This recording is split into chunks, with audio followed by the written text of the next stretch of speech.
Dear students, here I am with another lecture from the chapter Respiration of the course Plant Physiology 1. In this lecture, we will discuss about the respiratory substrates and we will discuss carbohydrate as the respiratory substrate. I am Dr. Smina Mahmood, Assistant Professor Botany in the University of Education, Lahore. In this lecture, I will explain you what is respiratory substrates and as there are different types of respiratory substrates, in this lecture, I will cover carbohydrates as respiratory substrates. As carbohydrates are very important and the basic for the process of respiration, so we will further discuss in detail the classification and the function of carbohydrates and how carbohydrates get entered into the respiratory pathway. The organic substances which are oxidized in cellular respiration for the release of energy are called respiratory substrates.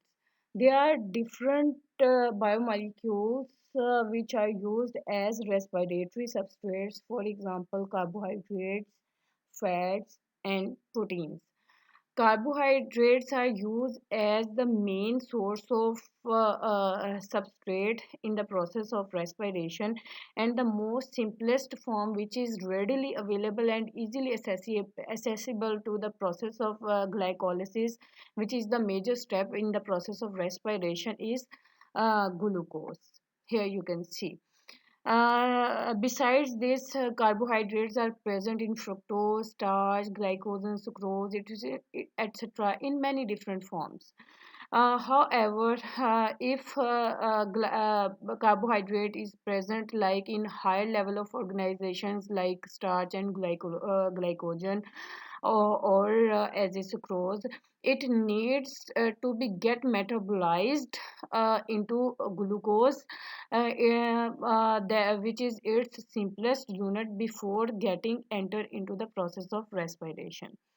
And as carbohydrates are the main source of substrate for the process of respiration in all type of living organisms, in case the carbohydrates are get utilized in the body, then in that situation fats are used as the substrates for the process of respiration.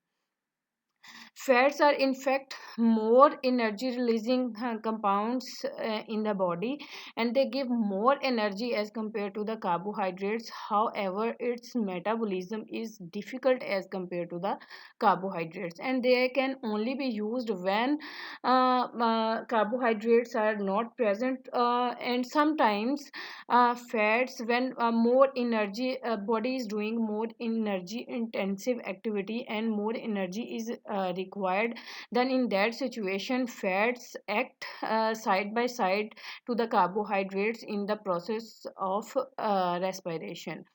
And the process is same. Fats cannot be used directly in the process of respiration. They also need to get metabolized into its simple forms before getting entered into the respiratory cycle. And carbohydrates and fats, these are the major source of energy and mostly used in the process of respiration.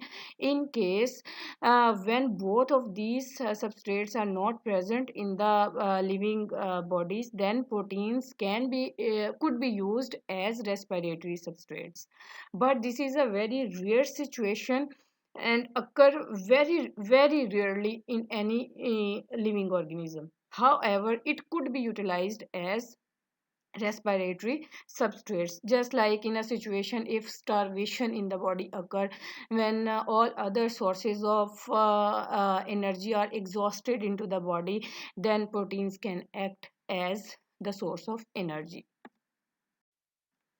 Here you can see glycogen or starch. This is the example of high level of organization of the carbohydrates and the lipids and the proteins.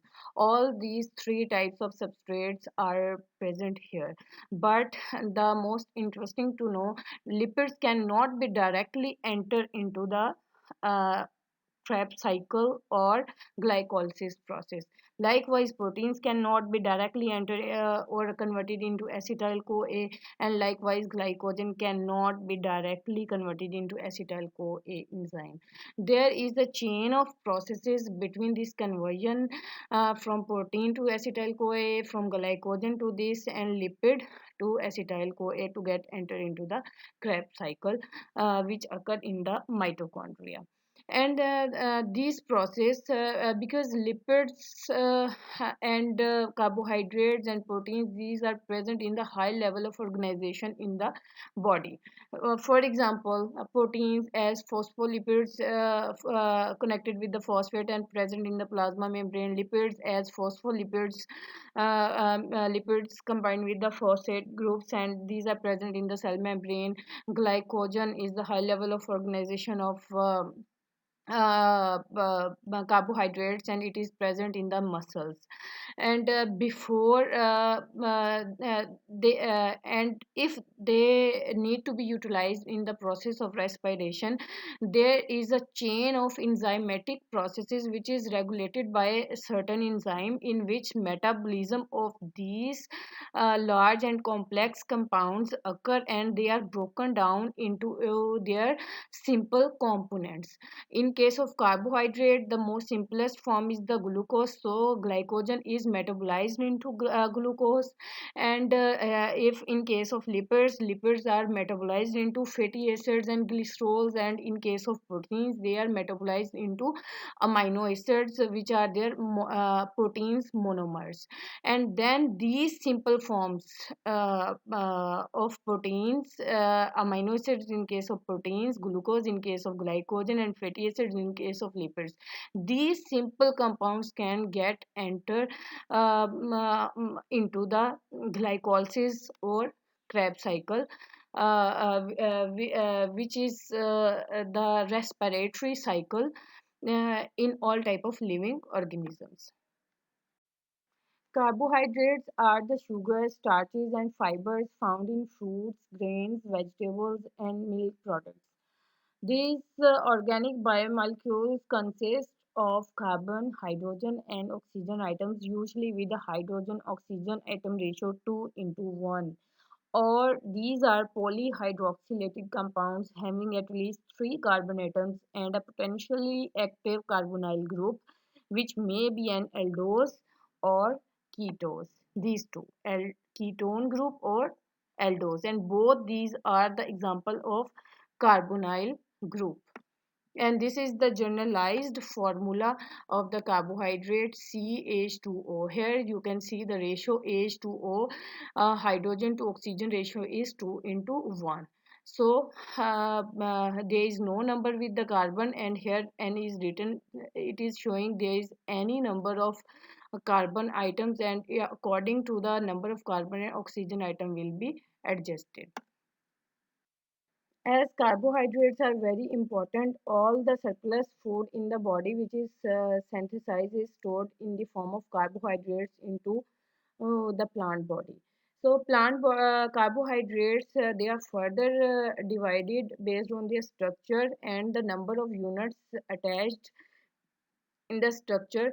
They are divided into 4 types. This is monosaccharide, disaccharide, oligosaccharide, and polysaccharide. This is monosaccharide is the most simplest form of classification, and polysaccharides are the most complicated form of carbohydrates.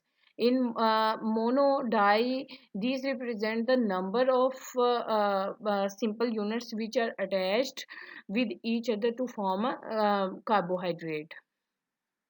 In monosaccharide, single unit is attached, and on hydrolysis, it do not dissociate into more simple form. In disaccharide, two monosaccharides get combined with each other by glycosidic linkage. And in oligosaccharide, the number of monosaccharides are 1 to 6. And in case of polysaccharide, if more than 6 monosaccharides are joined with each other by glycosidic linkage, then it is called polysaccharides. And if we see the examples of all of these, then in case of monosaccharide, erythrose and ribose and glucose, and we are pretty familiar with the glucose, which is the substrate for the process of glycolysis, and ribose, which which is associated with the DNA and RNA, which is the genetic material in the body. Disaccharide is the sucrose and lactose are the examples. Lactose is the milk sugar and sucrose is the table sugar. In oligosaccharides, maltodextrose, and in polysaccharides, starches, which are stored in the seeds. Cellulose, which is present in the cell wall, and gives the mechanical strength to the cell. Dextrins and dextrins, etc. Monosaccharides are the most simplest form of carbohydrates and they cannot be hydrolyzed into simple units. Its journal formula is CnH2nO2 and here you can see the ratio 2 into 1. And these are usually colorless, soluble in water, crystalline and sweet in taste.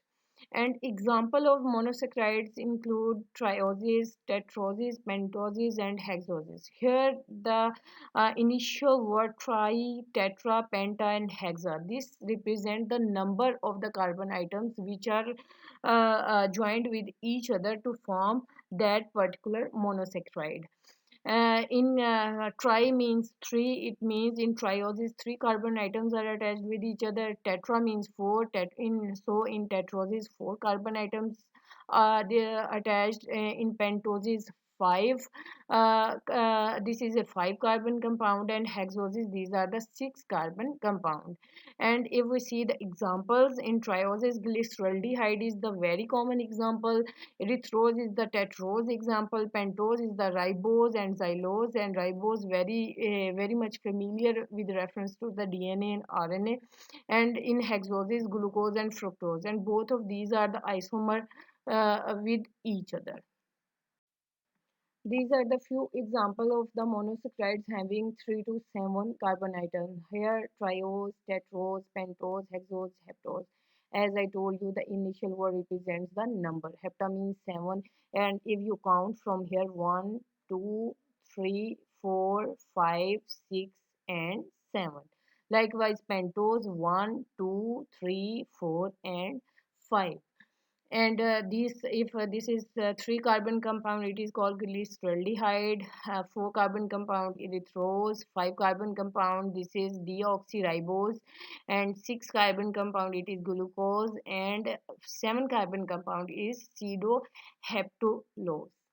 And here the other interesting fact is, as I told you in the definition of the monosaccharide, that aldehyde or ketone groups are attached at the terminal carbon, and both of these are the carbonyl compounds and both are organic in nature. And if what is the difference between aldehyde and ketone? Here you can see the carbon atom, on one side oxygen atom is attached, and the other two vacancies are fulfilled by the carbon atom itself. But in this situation here you can see the hydrogen atom is attached with the carbon. So if hydrogen atom on one side or on both sides is attached, then it is called aldehyde, and if on both sides carbon atom is present, then it is called ketone. So in this example, this is the only example of ketone, ketose, sugar, monosaccharide sugar, and this is the these four are the aldehyde examples of monosaccharides. These are the five important hexose sugars. Hexose means six carbon sugars, and all are the examples of monosaccharides. And in this here, as I told you, the identification which differentiate between aldehyde and ketone. Here you can see this carbon, and on both sides carbon atoms are present. So this one is the ketone example. So here you can see on one side this is hydrogen, so this is aldehyde, this is again hydrogen, this is aldehyde, this is again hydrogen is present, and this is the aldehyde example, and again this is the ketone.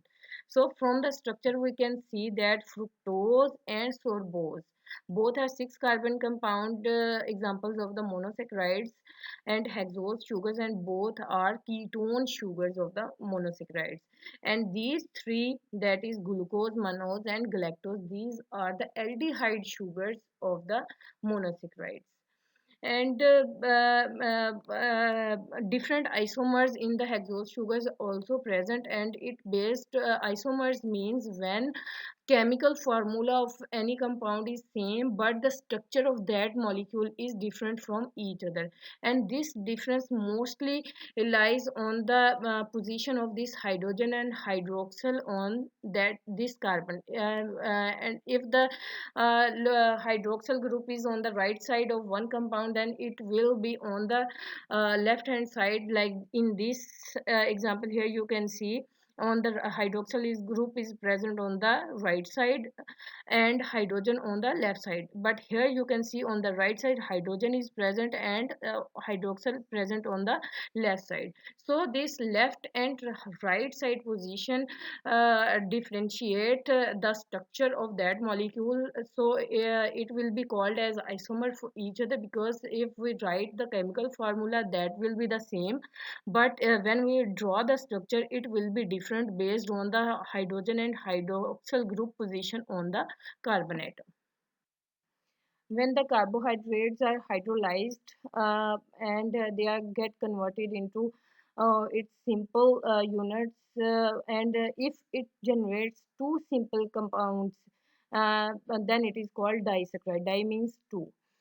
Its disaccharide general formula is C12H20O2O11, and these are water soluble and sweet in taste.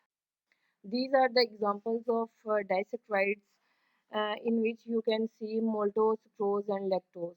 Maltose, this is used in fermentation, and two glucose molecules they get combined by glycosidic linkage and form one disaccharide that is called maltose. In sucrose, glucose and fructose get linked with each other, and in case of lactose, glucose plus galactose they linked with each other. And maltose and lactose, these both are reducing sugars, while sucrose is the non-reducing sugar. Here it is also important to know that carbohydrates, the simple unit of the carbohydrate that is monosaccharide may be present as a linear structure or may be as cyclic. As I showed you earlier, those are the linear forms of monosaccharides. Here, those linear forms get cyclic into cyclic formation, and in cyclic formation they get combined with each other. In all of these examples, monosaccharides are in cyclic form. If the carbohydrates on hydrolysis produce 2 to 6 units, that is more than 2, because if we say 2 then it will be disaccharide, and if it is more than 2 then it will be oligosaccharide, but it should be 6 or less than 6.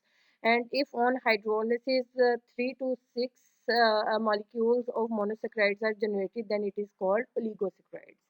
And the examples of these are raffinose groups, which is non-reducing sugar again, and in raffinose, this is galactose, glucose, and fructose.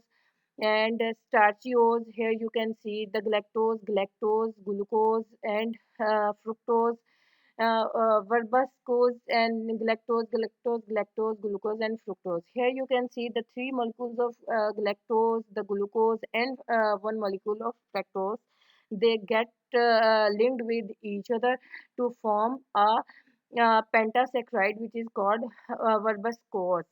And this is the example of oligosaccharides. And ajugose, this is the hexasaccharide, means six monosaccharides, in which four are the galactose, one is the glucose, and one is the fructose.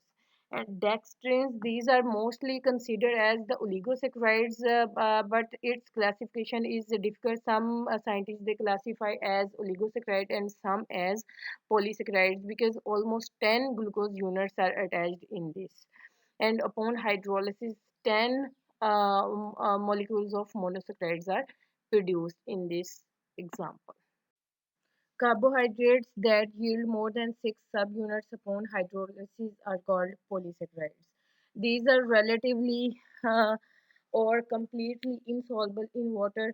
These are mostly tasteless, and these may be homopolymers or heteropolymers. That is, if the same monosaccharide is joined by multiple times with each other, then it is called homopolymer. Homo means same, And if different monosaccharides, just like in the previous example, galactose plus glucose plus fructose, these are all these are different monosaccharides. If they are get linked with each other, then it is called heteropolymers. These can have both type of structures, may be linear or may be branched. And the examples of polysaccharides include starch, insulin, dextrins, glycogen, which are the storage carbohydrates, cellulose, and chitins, which are structural carbohydrates. Carbohydrates are the main source of energy in the body, and energy production rate of 1 gram of carbohydrate is 4 kilocalories per gram or 16 kilojoule per gram. These act as a storage carbohydrates and also structure. If we see the example of storage carbohydrate, then starches and glycogen are considered. And if we see the structural type which are present in the cell membrane, those are the cellulose and chitins. If excessive carbohydrates are present in the body, then they could be converted into the fats. Cellulose, hemicellulose, pectin, all these type of polysaccharides of carbohydrates are present in the cell wall and give the mechanical protection to the cell. Lactose is present in the milk, ribose sugar present in the nucleic acid, maltose is involved in the fermentation, and carbohydrates overall are the fuel for the energy production in the body. As I told you earlier that carbohydrates, if they are present in glucose form, then they can directly get enter into the respiratory cycle. But if it is present in the high level of organization, then first we need to metabolize these forms into their simple form, which is glucose. So, if we see the example, we take the glycogen as an example, then how it get entered into the respiratory cycle. So there are a chain of metabolic processes which hydrolyze the glycogen into the glucose before getting entered into the respiratory cycle.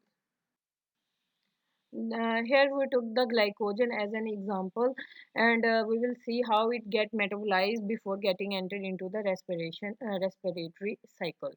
Glycogen degradation or hydrolysis is called glycogenolysis, and glycogen degradation consists of three steps. In first step, the release of glucose 1 phosphate from the glycogen. The second step is the remodeling of the glycogen substrate to permit further degradation, and the third step involves